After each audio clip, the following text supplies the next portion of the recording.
ਜਦੋਂ ਦਾ ਪਿਛਲੇ ਲਗਭਗ ਪੌਣੇ 2 ਮਹੀਨੇ ਤੋਂ ਇਹ ਯੂਕਰੇਨੀਅਨ ਕ੍ਰਾਈਸਿਸ ਸ਼ੁਰੂ ਹੋਇਆ ਹੈ, ਇਵੇਂ ਜਾਪਦਾ ਹੈ ਵੀ ਦੁਨੀਆ ਦੇ ਵਿੱਚ ਹੋਰ ਕੁਝ ਨਹੀਂ ਹੋ ਰਿਹਾ।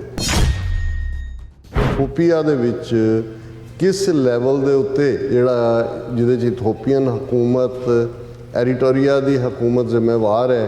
ਹਜ਼ਾਰਾਂ ਲੋਕ ਟਰੈਪਡ ਨੇ ਔਰ ਉਹ ਭੁੱਖ ਨਾਲ ਮਰ ਰਹੇ ਨੇ। Focus on Ukraine shows bias against black lives, WHO chief. For its focus on the war in Ukraine, arguing that crises elsewhere, including in his home country of Ethiopia, are not being given equal consideration, possibly because those suffering are not white. ਜਦੋਂ America ਨੇ ਜੋ ਕੁਛ ਜਾ ਕੇ Syria ਦੇ ਵਿੱਚ, Iraq ਦੇ ਵਿੱਚ ਕੀਤਾ ਜਾਂ ਜੋ ਸੀਰੀਅਨ ਬੋਂਬਿੰਗ ਦੇ ਵਿੱਚ ਹੋਏ, ਕਿੰਨੇ ਮਿਲੀਅਨ ਉਦੋਂ ਬੇਘਰ ਹੋਏ। ਅਫਗਾਨਿਸਤਾਨ ਦੇ ਵਿੱਚ ਕਿੰਨੀ ਵੱਡੀ ਗਿਣਤੀ ਦੇ ਵਿੱਚ ਰੈਫਿਊਜੀ ਬਣਾਏ ਗਏ। ਲੀਬੀਆ ਦੇ ਵਿੱਚ ਕੀ ਕੀਤਾ ਕਿ ਵੀ ਉਦੋਂ ਤਾਂ ਦੁਨੀਆ ਨਾ ਪਰੇਸ਼ਾਨ ਹੁੰਦੀ ਹੈ, ਨਾ ਖਬਰਾਂ ਹੁੰਦੀਆਂ ਨੇ, ਨਾ ਕੋਈ ਜੈਨੋਸਾਈਡ ਦੀ ਗੱਲ ਹੁੰਦੀ ਹੈ। ਕਿ ਯੂਕਰੇਨ ਦਾ ਮੁੱਦਾ ਇਸ ਲਈ ਤੇ ਨਹੀਂ ਇਸ ਨੂੰ ਹਾਈਲਾਈਟ ਕੀਤਾ ਜਾ ਰਿਹਾ ਕਿ ਮਰਨ ਵਾਲੇ ਗੋਰੇ ਨੇ ਔਰ ਬਾਕੀ ਜਿਹੜੇ ਨੇ ਉਹ ਕਾਲੇ ਹੋਣ, ਭੂਰੇ ਹੋਣ, ਪੀਲੇ ਹੋਣ, ਉਹਨਾਂ ਦੀ ਕੋਈ ਕੀਮਤ ਹੀ ਨਹੀਂ ਹੈ।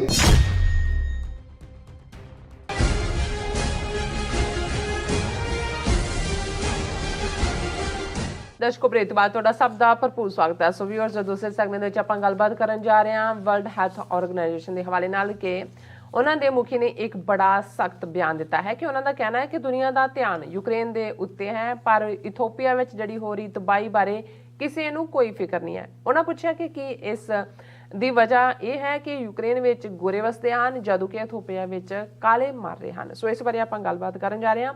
ਸੋ ਅਸੀਂ ਚਾਹਾਂਗੇ ਕਿ ਤੁਸੀਂ ਇਸੇ ਤਰ੍ਹਾਂ ਹੀ ਬਣੇ ਰਹਿਣਾ। ਦੇਖਣ ਸੁਣਨ ਲਈ ਐਂਡ ਲਿਖਣ ਲਈ ਤੁਹਾਡਾ ਸਭ ਦਾ ਬਹੁਤ ਬਹੁਤ ਸ਼ੁਕਰੀਆ ਜੀ। ਡਾਕਟਰ ਸਾਹਿਬ, ਕੀ ਕਹਿਣਾ ਚਾਹੋਗੇ? ਦੇਖੋ, ਰੋਜ਼ਾਨਾ ਕਿਸੇ ਨਾ ਕਿਸੇ ਪਾਸਿਓਂ ਯੂਕਰੇਨ ਦਾ ਜ਼ਿਕਰ ਜ਼ਰੂਰ ਆਉਂਦਾ ਹੈ, ਕਿਉਂਕਿ ਇਸ ਵੇਲੇ ਇਕੱਲਾ ਇਹੀ ਨਹੀਂ ਵੀ ਯੂਕਰੇਨ ਹੌਟ ਪੋਟੇਟੋ ਹੈ। ਇਹ ਖੌਫ ਲਗਾਤਾਰ ਬਣਿਆ ਹੋਇਆ ਹੈ ਕਿ ਕਿਸੇ ਵੇਲੇ ਵੀ ਬਾਕੀ ਦਾ ਯੂਰਪ ਵੀ ਇਸ ਦੇ ਵਿੱਚ ਸਕ ਇਨ ਕਰ ਸਕਦਾ ਹੈ। ਬਿਲਕੁਲ। ਅਸੀਂ ਕੱਲ੍ਹ ਜ਼ਿਕਰ ਕੀਤਾ ਸੀ ਕਿ ਪ੍ਰੈਜ਼ੀਡੈਂਟ ਬਾਈਡਨ ਨੇ ਆਇਓਵਾ ਦੀ ਆਪਣੀ ਇੱਕ ਮੀਟਿੰਗ ਦੇ ਵਿੱਚ ਖੁੱਲ੍ਹ ਕੇ ਕਿਹਾ ਕਿ ਪ੍ਰੈਜ਼ੀਡੈਂਟ ਪੁਤਿਨ ਜਿਹੜਾ ਹੈ ਇਹ ਵਾਰ ਕ੍ਰਿਮੀਨਲ ਹੈ ਔਰ ਇਹ ਜੈਨੋਸਾਈਡ ਕਮਿਟ ਕਰ ਰਿਹਾ। ਔਰ ਇਸ ਦੇ ਉੱਤੇ ਜਦੋਂ ਅਸੀਂ ਫਰਦਰ ਡੀਟੇਲ ਦੇਖਦੇ ਹਾਂ, ਅੱਜ ਇੰਟਰਨੈਸ਼ਨਲ ਕ੍ਰਿਮੀਨਲ ਕੋਰਟ ਦੇ chief prosecutor mister cream Khan, ਉਹਨਾਂ ਨੇ ਕਿਹਾ ਕਿ ਯੂਕਰੇਨ ਸੱਚਮੁੱਚ ਹੀ ਜਿਹੜਾ ਇੱਕ ਕ੍ਰਾਈਮ ਸੀਨ ਹੈ। ਸੋ ਮਤਲਬ ਇਹ ਹੈ ਕਿ ਇੰਟਰਨੈਸ਼ਨਲ ਕ੍ਰਿਮੀਨਲ ਕੋਰਟ ਹੋਏ ਜਾਂ ਦੂਸਰੇ ਅਦਾਰੇ ਹੋਣ, ਉਹ ਆਲਰੇਡੀ ਬੜਾ ਸਟਰੋਂਗਲੀ ਇਸ ਕੇਸ ਨੂੰ ਬਿਲਡ ਕਰ ਰਹੇ ਨੇ ਕਿ ਵਾਰ ਕ੍ਰਾਈਮਸ ਔਰ ਜੈਨੋਸਾਈਡ ਇਸ ਦੇ ਲਈ ਪੁਤਿਨ ਨੂੰ ਜ਼ਿੰਮੇਵਾਰ ਠਹਿਰਾਇਆ ਜਾ ਰਿਹਾ ਔਰ ਇਸ ਨੂੰ ਅਕਾਊਂਟੇਬਲ ਬਣਾਇਆ ਜਾਏਗਾ। ਔਰ ਇਸ ਦੇ ਨਾਲ ਨਾਲ ਅਸੀਂ ਦੇਖਦੇ ਹਾਂ ਕਿ ਇਹ ਈਵਨ OSCE ਨੇ ਵੀ ਕਿਹਾ ਕਿ Russia carried out international human rights violations in Ukraine. ਕਿਤੇ ਥੋੜ੍ਹਾ ਸੌਫਟ ਹੈ, ਕਿਤੇ ਹਾਰਡ ਹੈ, ਪਰ ਜੈਨੋਸਾਈਡ ਤੱਕ ਪਹੁੰਚਣਾ। ਔਰ ਹੁਣ ਕਿ ਜਿੱਥੇ ਕਿ ਲੜਾਈ ਬਰਾਬਰ ਚੱਲ ਰਹੀ ਹੈ, ਮੈਨੀਪੋਲ ਸਿਟੀ ਦੇ ਵਿੱਚ ਰਸ਼ੀਆ ਨੇ ਦਾਅਵਾ ਕੀਤਾ ਹੈ ਕਿ 1000 ਤੋਂ ਜ਼ਿਆਦਾ ਯੂਕਰੇਨ ਦੇ ਸੋਲਜਰਸ ਨੇ, ਮੈਰੀਨਸ ਨੇ ਸਰੈਂਡਰ ਕੀਤਾ ਹੈ। ਲੇਕਿਨ ਇਸ ਨੂੰ ਜ਼ੈਲੈਂਸਕੀ ਨੇ ਡਿਨਾਈ ਕੀਤਾ। ਉਹਨੇ ਕਿਹਾ ਵੀ ਫਾਈਟ ਅਜੇ ਵੀ ਚੱਲ ਰਹੀ ਹੈ ਔਰ ਸਾਡਾ ਸ਼ਹਿਰ ਦੇ ਉੱਤੇ ਅਜੇ ਵੀ ਪੂਰਾ ਕੰਟਰੋਲ ਹੈ। ਸੋ ਇਸ ਸਾਰੇ ਦੇ ਨਾਲ ਨਾਲ ਅਸੀਂ ਜਦੋਂ ਦੂਸਰੀਆਂ ਖਬਰਾਂ ਦੇਖਦੇ ਹਾਂ ਕਿ ਰੂਸ ਦੇ ਉੱਤੇ ਇਸ ਦਾ ਕਿੰਨਾ ਕੁ ਇੰਪੈਕਟ ਹੋ ਰਿਹਾ ਹੈ। ਸੋ ਰਸ਼ੀਆ ਨੇ ਇਹ ਕਿਹਾ ਅੱਜ ਪੁਤਿਨ ਨੇ, Russia can't be isolated, sanctions have not worked. ਉਹਨੇ ਕਿਹਾ ਜੀ ਸਾਡੇ 'ਤੇ ਬੜੀਆਂ ਪਾਬੰਦੀਆਂ ਲਾਈਆਂ ਗਈਆਂ ਪਰ ਇਹਦੇ ਬਾਵਜੂਦ ਇਹਨਾਂ ਦਾ ਕੋਈ ਅਸਰ ਨਹੀਂ ਹੋਇਆ।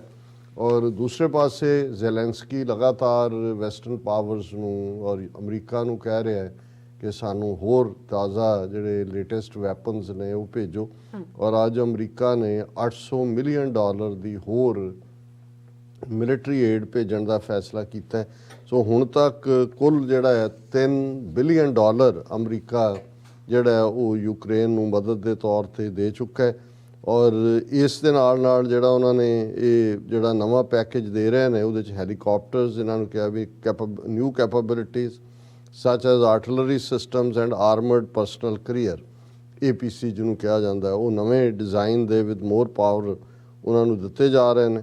ਔਰ ਨਾਲ ਦੀ ਨਾਲ ਬਾਈਡਨ ਨੇ ਕਿਹਾ, I assured President Zelensky that American people will continue to stand with the brave Ukrainian people। So ਇਹ ਪਾਰਟ ਹੈ। ਔਰ ਕਿਉਂਕਿ ਜੈਨੋਸਾਈਡ ਦਾ ਚਾਰਜ ਬਾਈਡਨ ਨੇ ਲਾਇਆ, ਔਰ ਅੱਜ ਬਹੁਤ ਸਾਰੇ ਜਿਹੜੇ ਲਾਅ ਐਕਸਪਰਟਸ ਨੇ ਉਹਨਾਂ ਨੇ ਕਿਹਾ ਕਿ ਇਸ ਗੱਲ ਦੇ ਹੁਣ ਐਵੀਡੈਂਸ ਨੇ ਕਿ ਇਹ ਜੋ ਪੁਤਿਨ ਕਰ ਰਿਹਾ ਹੈ ਇਹ ਜੈਨੋਸਾਈਡਲ ਐਕਟ ਨੇ। ਔਰ ਰਸ਼ੀਆ ਦੇ ਵਿੱਚ ਇਕਨੋਮਿਕਲੀ ਬੇਸ਼ੱਕ ਪੁਤਿਨ ਨੇ ਦਾਅਵਾ ਕੀਤਾ ਹੈ ਕਿ ਜੀ ਸੈਂਕਸ਼ਨਸ ਕੋਈ ਉਹਨਾਂ ਦਾ ਅਸਰ ਨਹੀਂ ਹੋਇਆ, but inflation in Russia hits highest in more than 20 years, ਕਿ ਪਿਛਲੇ 20 ਸਾਲਾਂ 'ਚ ਇਸ ਵੇਲੇ ਸਭ ਤੋਂ ਜ਼ਿਆਦਾ ਇਨਫਲੇਸ਼ਨ ਹੈ। ਹਾਲਾਂਕਿ ਉਹਦਾ ਇੰਪੈਕਟ ਅਸੀਂ ਅਮਰੀਕਾ 'ਤੇ ਵੀ ਦੇਖੀਏ ਤੇ ਜਦੋਂ ਤੁਸੀਂ ਸੌਦਾ ਲੈਣ ਜਾਂਦੇ ਹੋ ਤੁਹਾਨੂੰ ਪਤਾ ਲੱਗ ਜਾਂਦਾ ਕਿ ਮਹਿੰਗਾਈ ਕਿਸ ਕਦਰ ਹੈ। ਸੋ ਗੱਲ ਇਕੱਲੀ ਇਹ ਨਹੀਂ ਹੈ ਕਿ ਉੱਥੇ ਇਨਫਲੇਸ਼ਨ ਵੱਧ ਗਈ ਜਾਂ ਕੀ ਹੋ ਰਿਹਾ, ਈਵਨ ਇਸ ਦਾ ਅਸਰ ਅਸੀਂ ਆਪਣੀਆਂ ਪਾਕਟਸ 'ਤੇ ਵੀ ਇੱਥੇ ਦੇਖ ਰਹੇ ਹਾਂ।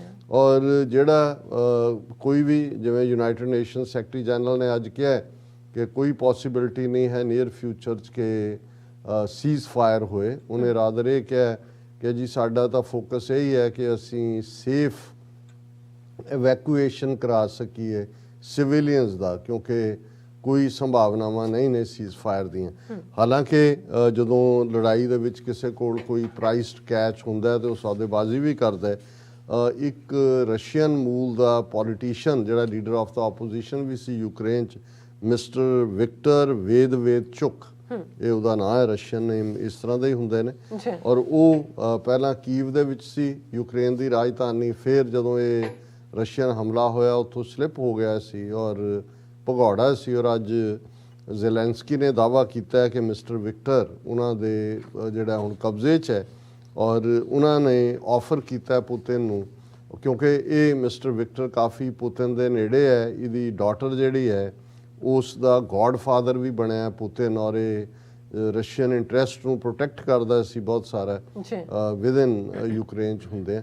ਔਰ ਜ਼ੈਲੈਂਸਕੀ ਨੇ ਆਫਰ ਕੀਤਾ ਔਰ ਉਹਦੀ ਇੱਕ ਪੋਸਟ ਵੀ ਮਿਸਟਰ ਵਿਕਟਰ ਦੀ ਇਹ ਹੱਥਕੜੀਆਂ ਦੇ ਵਿੱਚ ਜਿਹੜੀ ਹੈ ਉਹ ਮੀਡੀਆ ਦੇ ਉੱਤੇ ਦਿਖਾਈ ਜਾ ਰਹੀ ਹੈ। ਔਰ ਪੁਤਿਨ ਨੂੰ ਆਫਰ ਕੀਤਾ ਗਿਆ ਕਿ ਵੀ ਜੇ ਜਿਹੜੇ ਯੂਕਰੇਨ ਦੇ ਮੁੰਡੇ ਕੁੜੀਆਂ ਉਹਨਾਂ ਦੀ ਕਸਟਡੀ 'ਚ ਨੇ ਰਸ਼ੀਆ ਦੀ, ਜੇ ਉਹ ਛੱਡ ਦੇਣ ਤੇ ਉਹ ਇਸ ਪੁਤਿਨ ਦੇ ਯਾਰ ਮਿਸਟਰ ਵਿਕਟਰ ਮਿਸਟਰ ਮੇਦਵੇਦਚੁਕ ਨੂੰ ਰਿਲੀਜ਼ ਕਰ ਦੇਣਗੇ। ਹਾਲਾਂਕਿ ਇਹ ਇੱਕ ਸੌਦੇਬਾਜ਼ੀ ਦੀ ਗੱਲ ਹੀ ਹੈ, ਪਰ ਇਵੇਂ ਹੁੰਦਾ ਜਦੋਂ ਤੁਸੀਂ ਇੱਕ ਦੇ ਵੀ ਪ੍ਰਿਜ਼ਨਰ ਆਫ ਵਾਰ ਲੈਂਦੇ ਹੋ, ਦੂਜੇ ਦੇ ਵੀ ਲੈਂਦੇ ਹੋ, ਫਿਰ ਤੁਸੀਂ ਸੌਦੇਬਾਜ਼ੀ ਕਰਦੇ ਹੋ। ਪਰ ਇਹ ਗੱਲ ਦੱਸ ਰਹੀ ਹੈ ਕਿ ਲੜਾਈ ਕਿਸ ਹੱਦ ਤੱਕ ਡਰਟੀ, ਵਾਰ ਤਾਂ ਵੈਸੇ ਹੀ ਡਰਟੀ ਹੁੰਦੀ ਹੈ, ਪਰ ਜਦੋਂ ਇਸ ਕਿਸਮ ਦਾ ਜੋ ਕੁਝ ਚੱਲ ਰਿਹਾ ਹੁੰਦਾ ਹੈ ਉਹਦੇ 'ਚ ਕੋਈ ਵੀ ਸੁਰੱਖਿਅਤ ਨਹੀਂ ਹੈ, ਕੋਈ ਵੀ ਸੇਫ ਨਹੀਂ ਹੈ। ਔਰ ਜਿਵੇਂ ਸਾਡੇ ਕੁਝ ਵਿਊਅਰ ਹਮੇਸ਼ਾ ਸਾਡੇ ਨਾਲ ਇਖਤਲਾਫਾਤ ਰੱਖਦੇ ਨੇ ਕਿ ਤੁਸੀਂ ਵੈਸਟਰਨ ਪ੍ਰੋਪੇਗੈਂਡੇ ਦੀ ਗੱਲ ਕਰਦੇ ਹੋ, ਔਰ ਦੂਸਰਾ ਸਾਨੂੰ ਨਹੀਂ ਪਤਾ ਕਿ ਕਿੰਨਾ ਕੁਝ ਜੋ ਖਬਰਾਂ ਵੈਸਟਰਨ ਮੀਡੀਆ ਦੇ ਹਵਾਲੇ ਨਾਲ ਨੇ ਉਹਦੇ 'ਚ ਕਿੰਨੀ ਕੁ ਟਰੂਥ ਹੈ। ਪਰ ਇੱਕ ਗੱਲ 'ਚ ਤਾਂ ਕੋਈ ਦੋ ਰਾਵਾਂ ਨਹੀਂ ਨੇ ਕਿ ਕਾਮਨ ਯੂਕਰੇਨ ਦੇ ਲੋਕ ਸਫਰ ਕਰ ਰਹੇ ਨੇ, ਜਿਨ੍ਹਾਂ ਦੇ ਵਿੱਚ ਬੱਚੇ, ਬੀਬੀਆਂ ਔਰ 11 ਮਿਲੀਅਨ ਤੋਂ ਜ਼ਿਆਦਾ, 1 ਕਰੋੜ ਤੋਂ ਜ਼ਿਆਦਾ ਰਿਫਿਊਜੀ ਹੋ ਚੁੱਕੇ ਨੇ। ਲੇਕਿਨ ਅੱਜ ਇਸ ਦੇ ਵਿੱਚ ਇੱਕ ਐਂਗਲ, ਔਰ ਸ਼ਾਇਦ ਕਈਆਂ ਨੂੰ ਲੱਗਦਾ ਹੈ ਕਿ ਭਾਈ ਜਦੋਂ ਦਾ ਪਿਛਲੇ ਲਗਭਗ ਪੌਣੇ 2 ਮਹੀਨੇ ਤੋਂ ਇਹ ਯੂਕਰੇਨੀਅਨ ਕ੍ਰਾਈਸਿਸ ਸ਼ੁਰੂ ਹੋਇਆ ਹੈ, ਇਵੇਂ ਜਾਪਦਾ ਹੈ ਵੀ ਦੁਨੀਆ ਦੇ ਵਿੱਚ ਹੋਰ ਕੁਝ ਨਹੀਂ ਹੋ ਰਿਹਾ, ਕਿ ਕੋਈ ਕਿਤੇ ਕਿਸੇ ਤੇ ਕੋਈ ਜ਼ੁਲਮ ਨਹੀਂ ਕਰ ਰਿਹਾ, ਕਿਤੇ ਕੋਈ ਹੋਰ ਐਥਨਿਕ ਸਟ੍ਰਾਈਫ ਨਹੀਂ ਹੈ, ਕਿਤੇ ਕੋਈ ਭੁੱਖ ਨਾਲ ਨਹੀਂ ਮਰ ਰਿਹਾ। ਸਾਰੀਆਂ ਹੀ ਖਬਰਾਂ ਜਾਂ ਫੋਕਸ ਜਿਹੜਾ ਹੈ ਉਹ ਯੂਕਰੇਨ ਦੇ ਉੱਤੇ ਹੀ ਹੈ।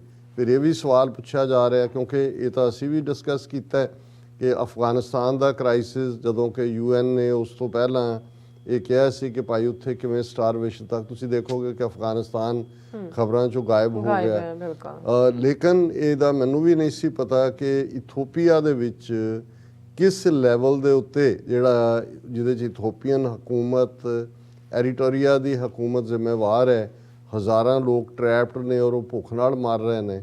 ਔਰ ਉਹ ਬਿਲਕੁਲ, ਕਿਉਂਕਿ ਖਬਰਾਂ ਹੀ ਨਹੀਂ ਨੇ, ਅਲਟੀਮੇਟਲੀ ਸਾਧਨ ਤਾਂ ਖਬਰਾਂ ਹੀ ਹੁੰਦਾ ਹੈ। ਔਰ ਇਹ ਬੜੀ strong statement world Health organisation, ਜਦੋਂ ਅਸੀਂ ਯੂਨਾਈਟਿਡ ਨੇਸ਼ਨਸ ਦੀਆਂ ਦੇਖਦੇ ਹਾਂ ਉਹਨਾਂ ਦੇ ਜਿਹੜੀ ਅਹੁਦੇਦਾਰੀਆਂ ਦਾ ਪ੍ਰੋਟੋਕੋਲ ਹੈ, ਜ਼ਾਹਰ ਹੈ ਸਭ ਤੋਂ ਪਾਵਰਫੁਲ ਤਾਂ ਸੈਕਟਰੀ ਜਨਰਲ ਹੈ ਜਿਹੜੇ ਮਿਸਟਰ ਐਂਟੋਨੀਓ ਗੁਟਰੇਸ ਨੇ। ਜੀ ਦੂਸਰਾ, ਕਿਉਂਕਿ ਕੋਵਿਡ ਦੇ ਚੱਲਦੇ ਆ, ਜਿਵੇਂ ਦੁਨੀਆ ਭਰ ਦੇ ਵਿੱਚ ਕੋਵਿਡ-19 ਨੇ ਇੰਪੈਕਟ ਕੀਤਾ ਔਰ ਚਾਈਨਾ ਦੇ ਉੱਤੇ ਆਇਆ ਵੂਹਾਨ ਵਾਇਰਸ, ਔਰ ਫਿਰ ਦੂਜਾ ਇਹਨਾਂ ਪੂਅਰ ਕੰਟਰੀਜ਼ ਤੱਕ ਵੈਕਸੀਨ ਕਿਵੇਂ ਪਹੁੰਚੇ, ਔਰ ਦੂਸਰਾ ਅਦਾਰਾ ਯੂਨਾਈਟਿਡ ਨੇਸ਼ਨਸ ਦਾ ਸਭ ਤੋਂ ਅਹਿਮੀਅਤ ਦੇ ਨਾਲ ਉੱਭਰਿਆ ਉਹ ਵਰਲਡ ਹੈਲਥ ਆਰਗੇਨਾਈਜੇਸ਼ਨ। ਔਰ ਜ਼ਾਹਰ ਹੈ ਕਿ ਟਰੰਪ ਈਰਾ ਦੇ ਵਿੱਚ ਉਹਨੇ ਸਪੋਰਟ ਵੀ ਬੰਦ ਕਰਤੀ, ਟਰੰਪ ਨੇ ਵਿਦਡਰਾ ਕਰ ਲਿਆ ਕਿਉਂਕਿ ਪ੍ਰੈਸ਼ਰ ਸੀ WHO ਤੇ ਕਿ ਉਹ ਚਾਈਨਾ ਨੂੰ ਰਿਸਪੌਂਸਿਬਲ ਦੱਸੇ ਇਸ ਕੋਵਿਡ-19 ਦੇ ਲਈ, ਜਿਹੜਾ ਕਿ ਉਹਨਾਂ ਨੇ ਨਹੀਂ ਦੱਸਿਆ। ਉਹਨਾਂ ਨੇ ਕਿਹਾ ਜੀ ਇਨਵੈਸਟੀਗੇਸ਼ਨ ਹੋਏ। ਹੁਣ ਉਸ WHO ਦੇ ਚੀਫ ਨੇ ਮਿਸਟਰ ਟੈਡਰੋਸ ਗੈਬਰੀਅਸਸ ਉਹਨਾਂ ਦਾ ਨਾਂ ਹੈ, ਔਰ ਉਹਨਾਂ ਦਾ ਮੂਲ ਤੌਰ ਦੇ ਉੱਤੇ ਕਿਸੇ ਵੇਲੇ ਇਹ ਇਥੋਪੀਆ ਦੇ ਹੈਲਥ ਮਿਨਿਸਟਰ ਵੀ ਸੀ। ਸੋ ਜ਼ਾਹਰ ਹੈ ਕਿ ਇਹ ਇਥੋਪੀਅਨ ਓਰੀਜਨ ਦੇ ਨੇ, ਔਰ ਇਥੋਪੀਆ ਦੇ ਵਿੱਚ ਵੀ ਅੱਗੇ ਜਿਹੜਾ ਇੱਕ ਹੋਰ ਹਿੱਸਾ ਬਣਦਾ ਹੈ ਉਸ ਨਾਲ ਟਿਕਰੀ ਨਾਲ ਇਹਨਾਂ ਦਾ ਤਾਲੁਕ ਹੈ। ਹੁਣ WHO ਚੀਫ ਨੇ ਜਿਹੜੀ ਅੱਜ ਸਟੇਟਮੈਂਟ ਮਿਸਟਰ ਟੈਡਰੋਸ, ਮੈਂ ਫਸਟ ਨੇਮ ਹੀ ਉਹਨਾਂ ਦਾ ਲਵਾਂਗਾ, ਮਿਸਟਰ ਟੈਡਰੋਸ ਨੇ ਦਿੱਤੀ, ਉਹ ਬੜੀ ਹਿਲਾ ਦੇਣ ਵਾਲੀ ਹੈ। ਔਰ ਇਹ ਗੱਲ ਜਦੋਂ ਆਮ ਲੋਕ ਇਹ ਕਹਿੰਦੇ ਨੇ, ਆਮ ਤਾਂ ਡਿਸਕਸ਼ਨ 'ਚ ਰਿਹਾ ਕਿ ਭਾਈ ਜਦੋਂ ਅਮਰੀਕਾ ਨੇ ਜੋ ਕੁਝ ਜਾ ਕੇ ਸੀਰੀਆ ਦੇ ਉਹਦੇ 'ਚ ਇਰਾਕ ਦੇ ਵਿੱਚ ਕੀਤਾ, ਜਾਂ ਜੋ ਸੀਰੀਅਨ ਬੋmbਿੰਗ ਦੇ ਵਿੱਚ ਹੋਏ, ਕਿੰਨੇ ਮਿਲੀਅਨ ਉਦੋਂ ਬੇਘਰ ਹੋਏ, ਅਫਗਾਨਿਸਤਾਨ ਦੇ ਵਿੱਚ ਕਿੰਨੀ ਵੱਡੀ ਗਿਣਤੀ ਦੇ ਵਿੱਚ ਰੈਫਿਊਜੀ ਬਣਾਏ ਗਏ, ਲੀਬੀਆ ਦੇ ਵਿੱਚ ਕੀ ਕੀਤਾ, ਕਿ ਵੀ ਉਦੋਂ ਤਾਂ ਦੁਨੀਆ ਨਾ ਪਰੇਸ਼ਾਨ ਹੁੰਦੀ ਹੈ, ਨਾ ਖਬਰਾਂ ਹੁੰਦੀਆਂ ਨੇ, ਨਾ ਕੋਈ ਜੈਨੋਸਾਈਡ ਦੀ ਗੱਲ ਹੁੰਦੀ ਹੈ, ਨਾ ਕੋਈ ਅਦਰਵਾਈਜ਼ ਹੁੰਦਾ ਹੈ। ਕਿ ਯੂਕਰੇਨ ਦਾ ਮੁੱਦਾ ਇਸ ਲਈ ਤੇ ਨਹੀਂ ਇਸ ਨੂੰ ਹਾਈਲਾਈਟ ਕੀਤਾ ਜਾ ਰਿਹਾ ਕਿ ਮਰਨ ਵਾਲੇ ਗੋਰੇ ਨੇ ਔਰ ਬਾਕੀ ਜਿਹੜੇ ਨੇ ਉਹ ਕਾਲੇ ਹੋਣ, ਭੂਰੇ ਹੋਣ, ਪੀਲੇ ਹੋਣ, ਉਹਨਾਂ ਦੀ ਕੋਈ ਕੀਮਤ ਹੀ ਨਹੀਂ ਹੈ। ਔਰ ਇਹ ਗੱਲ ਹੁਣ WHO ਚੀਫ ਮਿਸਟਰ ਟੈਡਰੋਸ ਨੇ ਕਹੀ ਹੈ, ਔਰ ਉਹਨਾਂ ਦਾ ਹੈਡਿੰਗ ਹੀ ਜਿਹੜੀ ਅੱਜ ਮੇਨ ਐਸੋਸੀਏਟਡ ਪ੍ਰੈਸ ਔਰ ਰਾਇਟਰ ਉਹਨਾਂ ਸਾਰਿਆਂ ਦੀਆਂ ਹੀ ਖਬਰਾਂ ਨੇ, focus on Ukraine shows bias against black lives. WHO chief ਕਿ ਭਾਈ ਇਕੱਲਾ ਯੂਕਰੇਨ ਤੇ ਫੋਕਸ ਇਹ ਦੱਸ ਰਿਹਾ ਹੈ ਕਿ ਵੀ ਤੁਹਾਡੇ ਅੰਦਰ ਬਾਇਜ਼ ਹੈ, ਤੁਹਾਨੂੰ ਕਾਲਿਆਂ ਦੀ ਜ਼ਿੰਦਗੀ ਜਿਹੜੀ ਹੈ ਉਹ ਜ਼ਿੰਦਗੀ ਨਹੀਂ ਲੱਗਦੀ ਉਹਨਾਂ ਦੀਆਂ, ਉਹ ਜਿਹੜਾ ਉਹਨਾਂ ਦੇ I need to be blunt and honest that the world is not treating the human race the same way। ਹੁਣ ਇੱਕ ਪਾਸੇ ਤਾਂ UN ਦਾ ਚਾਰਟਰ ਹੋਏ ਜਾਂ ਦੁਨੀਆ ਦੇ ਇੰਟਰਨੈਸ਼ਨਲ ਲਾਅ ਹੋਏ ਤਾਂ ਇਹੀ ਹੈ ਨਾ ਜੋ 10ਵੇਂ ਪਾਤਸ਼ਾਹ ਦਾ ਫਰਮਾਨ ਸੀ ਕਿ ਕੰਸੀਡਰ ਯੀ ਹਿਊਮਨ ਰੇਸ ਐਜ਼ ਵਨ, ਮਾਨਸ ਕੀ ਜਾਤ ਸਭ ਹੈ ਇੱਕ ਹੈ ਪਹਿਚਾਨ ਬੋ। ਪਰ ਇਹ ਮਿਸਟਰ ਟੈਡਰੋਸ WHO ਚੀਫ ਕਹਿ ਰਹੇ ਨੇ ਕਿ ਇਸ ਤਰ੍ਹਾਂ ਲੱਗਦਾ ਹੈ ਕਿ ਇਹ ਦੁਨੀਆ ਹਿਊਮਨ ਰੇਸ ਨੂੰ ਇੱਕ ਨਿਗਾਹ ਨਾਲ ਨਹੀਂ ਦੇਖਦੀ ਜਾਂ ਇੱਕ ਪੈਮਾਨਾ ਨਹੀਂ ਹੈ। ਫਿਰ ਉਹਨਾਂ ਨੇ ਕਿਹਾ ਕਿ ਉਹਨਾਂ ਦਾ head of World Health Organization head slammed the global community, ਸਾਰੀ ਦੁਨੀਆ ਨੂੰ ਹੀ ਉਹਨਾਂ ਨੇ ਝਾੜ ਪਾਈ ਹੈ, for its focus on the war in Ukraine, arguing that crises elsewhere, including in his home country of Ethiopia, are not being given equal consideration, possibly because those suffering are not white। ਉਹਨੂੰ ਕਿਹਾ ਬਾਕੀ ਦੁਨੀਆ ਦੇ ਸਾਰੇ crisis ਹੀ ਖਤਮ ਹੋ ਗਏ ਕਿ ਉਹਨਾਂ ਵੱਲ ਧਿਆਨ ਹੀ ਨਹੀਂ। ਔਰ ਉਹਨਾਂ ਨੇ ਖਾਸ ਤੌਰ ਤੇ ਆਪਣੀ ਇਥੋਪੀਆ ਦਾ ਜ਼ਿਕਰ ਕਰਦਿਆਂ ਕਿਹਾ ਕਿ ਵੀ ਕਿਤੇ ਇਸ ਲਈ ਤਾਂ ਨਹੀਂ ਵੀ ਜਿਹੜੇ ਬਾਕੀ ਸਫਰ ਕਰ ਰਹੇ ਨੇ ਉਹ ਗੋਰੇ ਨਹੀਂ ਹੈਗੇ, ਉਹਨਾਂ ਦੀ ਚਮੜੀ ਚਿੱਟੀ ਨਹੀਂ ਹੈ। ਬਿਲਕੁਲ। ਫਿਰ ਉਹਨਾਂ ਨੇ ਇਹ ਕਿਹਾ, ਉਹਨਾਂ ਦੇ ਮੈਂ ਲਫ਼ਜ਼ ਜਿਹੜੇ ਨੇ ਮਿਸਟਰ ਟੈਡਰੋਸ ਤੇ ਰਿਪੀਟ ਕਰ ਰਹੇ, nowhere on earth where the health of millions of people is more under threat than Ethiopia's Tigray region, ਕਿ ਇਸ ਵੇਲੇ ਦੁਨੀਆ ਦਾ ਹੋਰ ਕੋਈ ਖਿੱਤਾ ਐਸਾ ਨਹੀਂ ਹੈ ਅਦਰ ਦੈਨ ਇਥੋਪੀਆ ਦਾ ਟਿਗਰੇ ਰੀਜਨ, ਜਿੱਥੇ ਕਿ ਮਿਲੀਅਨਸ ਲੱਖਾਂ ਲੋਕਾਂ ਦੀਆਂ ਜ਼ਿੰਦਗੀਆਂ ਖਤਰੇ 'ਚ ਨੇ। Since a truce was declared on Tigray 3 weeks ago, about 2,000 trucks should have been able to bring food, medicines and other essentials to the conflict-ridden area, he said. Instead, only about 20 trucks have arrived, said Tedros, a former minister of health in Ethiopia and an ethnic Tigrian। ਹੁਣ ਇਹ pain ਇਸ ਲਈ ਵੀ ਹੈ ਕਿ ਇਹ ਜਿਹੜੇ mister ਟੈਡਰੋਸ ਨੇ ਇਹਨਾਂ ਦਾ ਖੁਦ ਦਾ ਸੰਬੰਧ ਵੀ ਟਿਗਰੀਅਨ ਰੀਜਨ ਨਾਲ ਹੈ, ਜਿਹੜਾ ਜਿਹਦੇ ਤੇ ਇਥੋਪੀਆ ਔਰ ਐਰੀਟੇਰੀਆ ਨੇ ਸ਼ਿਕੰਜਾ ਕੱਸਿਆ ਹੋਇਆ। ਉਹਨਾਂ ਨੇ ਕਿਹਾ ਵੀ ਲੋਕ ਭੁੱਖ ਨਾਲ ਮਰ ਰਹੇ ਨੇ। ਇਹ ਫੈਸਲਾ ਸੀ ਵੀ 2000 ਟਰੱਕ ਫੂਡ ਔਰ ਮੈਡੀਸਨ ਲੈ ਕੇ ਜਾਣਗੇ, ਲੇਕਿਨ ਸਿਰਫ 20 ਟਰੱਕ ਗਏ ਨੇ। ਉਹਨਾਂ ਨੇ ਕਿਹਾ as we speak people are dying of starvation, ਕਿ ਜਦੋਂ ਮੈਂ ਇਹ ਗੱਲਬਾਤ ਕਰ ਰਿਹਾ ਉਸ ਰੀਜਨ ਦੇ ਵਿੱਚ ਟਿਗਰੀਜ਼ ਦੇ ਵਿੱਚ ਟਿਗਰੀਅਨ ਰੀਜਨ 'ਚ ਹਜ਼ਾਰਾਂ ਲੋਕ ਭੁੱਖ ਦੇ ਨਾਲ ਮਰ ਰਹੇ ਨੇ। This is one of the longest and worst sieges by both Eritrean and Ethiopian forces in modern history, ਕਿ ਅਜੂਕੇ ਇਤਿਹਾਸ ਦੇ ਵਿੱਚ ਐਰੀਟਰੀਅਨ ਔਰ ਇਥੋਪੀਅਨ ਫੌਜਾਂ ਨੇ ਘੇਰਾ ਪਾਇਆ ਹੋਇਆ, ਹਿਊਮਨ ਹਿਸਟਰੀ ਦਾ ਵਰਸਟ ਕ੍ਰਾਈਸਿਸ ਹੈ।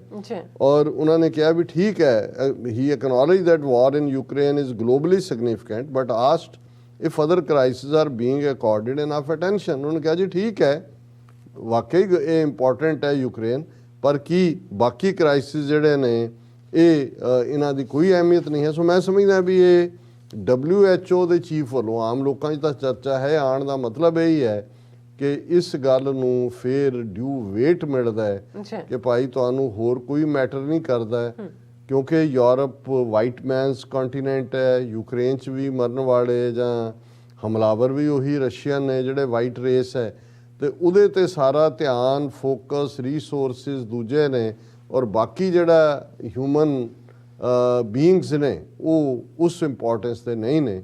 ਔਰ ਦੇਖੋ ਇਸ ਦੇ ਉੱਤੇ ਆਉਣ ਵਾਲੇ ਦਿਨਾਂ 'ਚ ਬਾਕੀ ਤਰ੍ਹਾਂ ਦਾ ਕੀ ਰਿਐਕਸ਼ਨ ਆਉਂਦਾ। ਜੀ ਡਾਕਟਰ ਸਾਹਿਬ ਤੁਹਾਡਾ ਬਹੁਤ ਬਹੁਤ ਸ਼ੁਕਰੀਆ। ਸੋ ਆਪਣੇ ਬ੍ਰੇਕ ਵਿਊਅਰਸ ਤੁਸੀਂ ਇਸੇ ਤਰ੍ਹਾਂ ਬਣੇ ਰਹਿਣਾ, ਮਿਲਦੇ ਹਾਂ ਆਫਟਰ ਦਿਸ ਸ਼ਾਰਟ ਬ੍ਰੇਕ।